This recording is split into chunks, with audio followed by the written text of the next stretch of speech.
In Radical Dharma, Dr. Yasmin Sadula says that being fully in stillness was not about self-isolation or self-help, but about standing in radical relationship with all that stillness holds, with all the grief, all the loss, and all the loneliness. I felt all of that. But also I found myself stuck. Like I was unafraid to move. I was worried. I was overthinking, like, if I don't know who I am, then how do I know who I'm gonna be? You know? And they say in meditation that you should like let the thoughts just pass by like clouds, and then, you know, like you don't want to ignore them. But I felt like I was like sitting on a cloud, in a cloud, like surrounded by clouds, and I could not silence my mind at all. And I was just wondering, like, can I do this? Can I do that? Should I do this? Should I do that? Like, how dare I be taking this time for myself to like breathe and reset? How do I know that I'm doing the right thing? And you don't ever know if you're doing the right thing. I think that's the point. But yeah, through my exploration of Buddhism and my work in recovery, I learned a couple things. I learned that like I had to be in acceptance. You know, like the Four Noble Truths will tell us that the cause of our suffering is our attachment to outcomes. And recovery tells me that I've got to accept the things I cannot change, you know. And Ram Dass tells me to expect nothing, to take every experience, including the negative ones, as just merely steps on the path, and then to proceed. So as like a lifelong organizer, like someone who is like always push to change things, like what does that mean? And I realized that I could feel peace if I just accepted what was around me. If I just lived in the moment, if I just say, maybe this is like exactly how things are supposed to be. And maybe this is okay right now. You know, maybe I don't have to overthink this. Maybe it's just gonna be all right. And that doesn't mean I don't take the knowledge that I know and like make decisions, right? It doesn't mean that I accept like systems of white supremacy and patriarchy and don't organize. It just means that I live in the moment, that I am where I am, that I'm not thinking back, I'm not thinking forward, that I can just be here now.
Could stop time traveling, maybe I'll forget about everything that's happened, and maybe I'll stop worrying about if it's gonna happen again.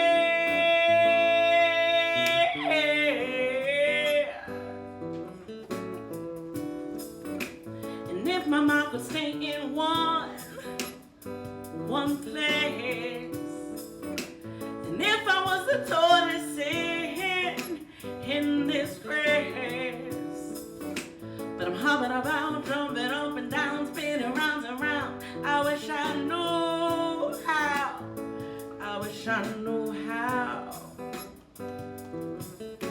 to be here now, be here now, be here now, be here now, all right now.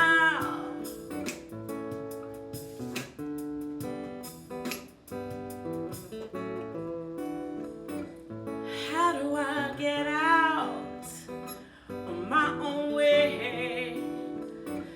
Maybe I just lean into faith a little more every day, and maybe I can figure out how to trust again.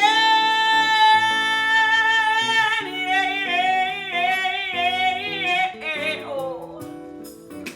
And how do I set aside everything I know? How do I balance between learning lessons and letting go? Like quicksand will bring me down when I'm sinking, overthinking. Wish I knew how. I wish I knew how to be here now, be here now, be here now, be here now.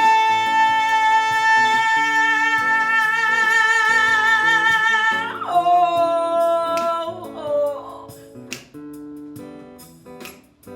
okay now.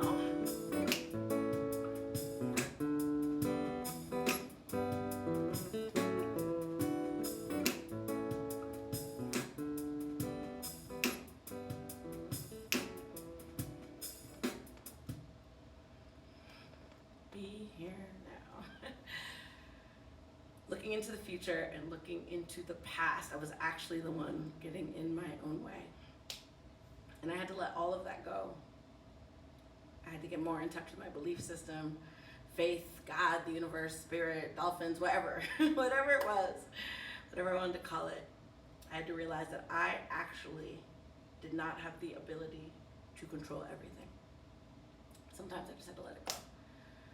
I had to connect to the breath, you know, and like the root of the word spirit is breath, which is like a whole interesting thing. And so getting deep into meditation and my spiritual practice, writing, connecting with the universe, I was like, yeah, I got this.